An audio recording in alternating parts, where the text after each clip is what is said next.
Selamat datang dalam perjalanan kembali ke masa lalu, ke era penjelajahan samudra yang mengubah peta dunia. Hari ini, kita akan mengungkap rahasia di balik jalur pelayaran yang ditempuh oleh tiga kekuatan besar Eropa, yaitu negara Portugis, Spanyol, dan Belanda, menuju kepulauan yang kaya akan rempah-rempah Nusantara. Mari kita mulai dengan para pionir bangsa Portugis. Pada akhir abad ke-15, Portugis berada di bawah kepemimpinan Pangeran Henry, sang navigator. Mereka memiliki satu tujuan utama, menemukan jalur laut langsung ke sumber rempah-rempah di Asia, khususnya lada, pala, dan cengkeh. Mereka memilih rute timur, sebuah rute yang penuh tantangan. Rute ini dikenal sebagai Jalur Tanjung Harapan. Pada tahun 1498, pelaut Ulung Vasco da Gama berhasil mencapai Calicut di India. Penemuan ini membuka jalan bagi armada Portugis berikutnya.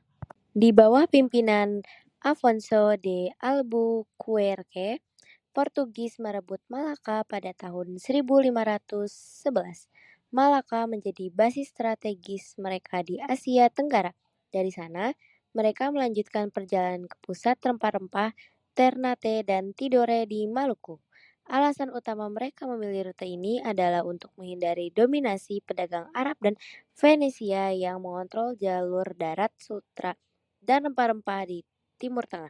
Mereka ingin memonopoli perdagangan rempah-rempah dan menyebarkan agama Katolik.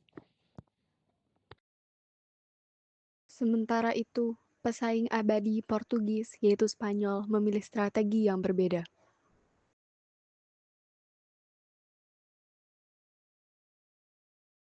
Pada tahun 1492, Christopher Columbus di bawah bendera Spanyol berlayar ke barat dengan keyakinan bahwa bumi itu bulat dan ia bisa mencapai Asia dengan rute yang lebih cepat. Meskipun ia salah mendarat di Amerika, keyakinan itu memicu pelayaran besar lainnya. Rute mereka dikenal sebagai Jalur Magellan. Pada tahun 1519, ekspedisi yang dipimpin oleh Ferdinand Magellan berangkat dari Spanyol. Meskipun Magellan tewas di Filipina, sisa-sisa armadanya di bawah pimpinan Juan Sebastian Elcano berhasil mencapai Maluku pada tahun 1521. Mereka tiba di Tidore dan mengklaim pulau tersebut atas nama Spanyol.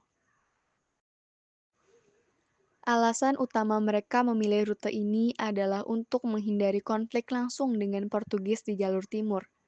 Melalui perjanjian Tordesillas tahun 1494 dan Saragossa tahun 1529, dunia dibagi menjadi dua wilayah pengaruh, dan Spanyol mendapat hak untuk menjelajahi wilayah barat. Kini, giliran pemain baru yang paling ambisius, bangsa Belanda. Pada akhir abad ke-16, Belanda yang baru merdeka dari Spanyol melihat peluang besar dalam perdagangan rempah. Mereka menggunakan pengalaman dan pengetahuan navigasi Portugis. Belanda memilih rute yang sama dengan Portugis, jalur Tanjung Harapan. Mereka tidak perlu lagi mencari rute baru karena rute itu sudah terbukti efektif. Pelayaran pertama Belanda dipimpin oleh Cornelis de Houtman yang tiba di Banten pada tahun 1596. Meskipun pelayaran ini tidak terlalu sukses dari segi dagang, ia membuktikan bahwa Belanda bisa mencapai Nusantara. Pada tahun 1602, pemerintah Belanda mendirikan VOC, sebuah perusahaan dagang yang memiliki hak istimewa termasuk hak perang dan monopoli dagang. VOC dengan cepat menguasai jalur rempah, menyingkirkan Portugis dan Spanyol. Mereka mendirikan markas besar di Batavia yang sekarang menjadi kota Jakarta pada tahun 1619.